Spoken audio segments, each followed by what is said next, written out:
அஸ்ஸலாமு அலைக்கும் வரஹ்மத்துல்லாஹி வபரகாத்துஹு. அடுத்ததான் நம்ம பார்க்க போற பாடம் என்னன்னு சொன்னா, ஒரு எழுத்துக்கு பக்கத்துல சுக்குன் வச்ச எழுத்தோ அல்லது அலிஃபோ இது ரெண்டுல ஏதாச்சும் ஒரு எழுத்து இருந்துச்சுன்னு சொன்னா, அப்போ அந்த நேரத்துல நம்ம அந்த எழுத்துக்கு நீட்டி வாசிப்போம்.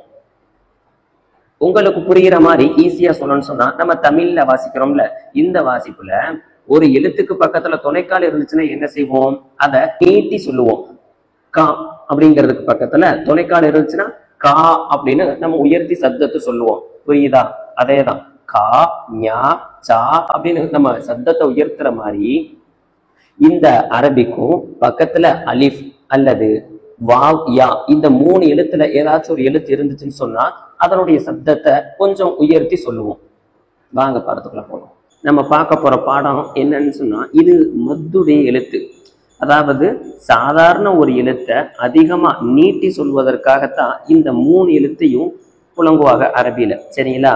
அலிஃப் யா வாவ் இந்த மூணு எழுத்தையும் நீட்டுவதற்காகவே அமைக்கப்பட்டிருக்கு. ஹம்சா ஜபர் அ இதைத்தானே நம்ம படிச்சிருக்கிறோம். ஹம்சா ஜபர் அ. இந்த பாடத்துல பார்க்க போறது என்னன்னு சொன்னா, ஹம்சா அலிஃப் ஜபர் ஆ. புரியுதா? ஹம்சா அலிஃப் ஜபர் ஆ. இந்த அலிஃப் வந்தா ஒரு துணைக்கால் போட்டது மாதிரி நம்ம வச்சுக்கணும். அவ்வளவுதான். ஒரு எழுத்துக்கு பக்கத்துல துணைக்கால் இருந்துச்சுன்னா என்ன நம்ம செய்வோமோ அதே தான் இங்கேயும் செய்ய போறோம். அலிஃப் ஜபர் ஹம்சா அலிஃப் ஜபர் ஆ, பா அலிஃப் ஜபர் பா. நம்ம முன்னாடி ஓதி இருப்போம் எப்படி? பா ஜபர் ப அப்படிதான் ஓதி இருப்போம். ஆனா இங்க பா அலிஃப் ஜபர் பா அப்படின்னு வரும். அடுத்து தா தா இருக்கு. இது தாவுக்கு நம்ம எப்படி ஓதணும்? தா ஜபர் த. ஆனா இந்த பாடத்துல தா அலிஃப் ஜபர் தா அப்படின்னு தான் வரும்.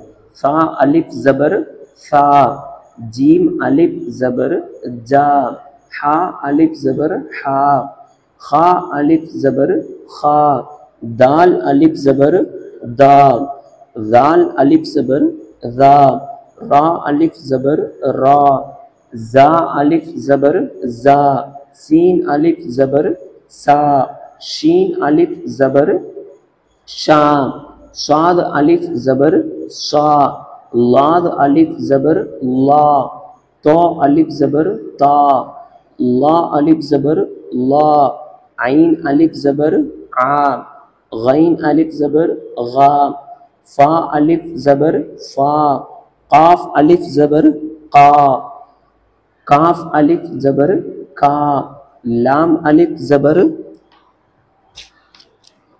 लाम अलिफ जबर ला, मीम अलिफ जबर मा, नून अलिफ जबर ना, वाव अलिफ जबर वा, हा अलिफ जबर हा, या अलिफ जबर या. இப்போ இதனுடைய இதை எப்படி ஓதணுங்கிறது நமக்கு தெரிஞ்சிருக்கு. அப்போ ஒவ்வொரு எழுத்தும் நீட்டி நீட்டி வாசிக்கிறதுக்கு தான் இதனுடைய சட்டமே. இந்த சின்ன பயிற்சி மட்டும் பாருங்க. ஜாத் இருக்கு, அலிஃப் இருக்கு, தால் இருக்கு. இது மூணுலையும் நம்ம சேர்த்து வாசிக்கும் போது ஜா சபர் ஜ அப்படின்னு தான் நம்ம சொல்லியிருக்கோம். சரிங்களா? ஆனா இப்போ இந்த பாடம் படிச்சிருக்கிறோம்ல, இந்த பாடத்தை இங்க கீழே கொண்டு வந்திருக்கிறாங்க. இங்க இடையில உள்ள இந்த அலிஃப், இந்த அலிஃபுக்கு எந்த ஒரு ஹரக்கத்தும் ஜபரோ ஜேரோ பேஷோ எதுவுமே இருக்காது. இந்த அலிஃப் வெறுமனையா இருக்கும். முன்னாடி ஜபர் வந்துட்டா இந்த அலிஃபுக்கும் ஜபருக்கும் ரொம்ப தோது அப்படின்னு நம்ம வச்சுக்கலாம். சரிங்களா? அப்போ ஜாத் அலிஃப் ஜபர் ஜா, தா ஜபர் த, ஜா த, ஜாத் அலிஃப் ஜபர் ஜா, தா ஜபர் த, ஜா த. அவ்வளவுதான், ரெண்டே வார்த்தை. அதே மாதிரிதான் ஹாஃப், ஹா அலிஃப் ஜபர் ஹா, ஃபா ஜபர் ஃப, ஹாஃப, தா அலிஃப் ஜபர் தா, பா ஜபர் ப, தாப, ஜீம் அலிஃப் ஜபர் ஜா, ஹா ஜபர் ஹ, ஜாஹ, தா ஜபர் த, ஜாஹத, ஹா அலிஃப் ஜபர் ஹா, சீன் ஜபர் ச, ஹாச, பா ஜபர் ப, ஹாசப, ஜீம் பேஸ் ஜூ, नून अलिफ जबर ना, ஜுனா, ஹா பேசு ஹூ, ஜுனாஹு. புரியுதா?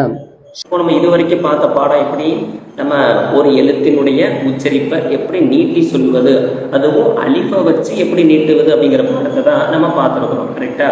அப்போ நம்ம இதுவரைக்கும் பார்த்த பாடத்தை நம்ம சரியா பார்த்தாதான் பின்னாடி உள்ள பாடங்கள் நல்லா புரியும். நம்ம இதுலேயே மிஸ்டேக் செஞ்சுட்டோம்னு சொன்னா பின்னாடி உள்ள பாடமும் புரியாது, இதுவும் புரியாது. அப்புறம் ரொம்ப வெறுத்து போய் நம்ம ஓதவே வேணாம் அப்படிங்கிற அளவுக்கு நம்மளே முடிவெடுப்போம். அடுத்தடுத்த பாடம் இருக்குது அப்படிங்கிறது எந்த ஒரு இதுவும் சிந்தனைக்கு கொண்டு போவேணாம். நம்ம பார்த்த பாடத்தை சரியா பார்த்தோம்னா போதும். சரிங்களா? அல்லாஹ் எல்லாத்துக்கும் லேசாக்குவானாக. அஸ்ஸலாமு அலைக்கும் வரஹ்மத்துல்லாஹி வபரகாத்துஹு.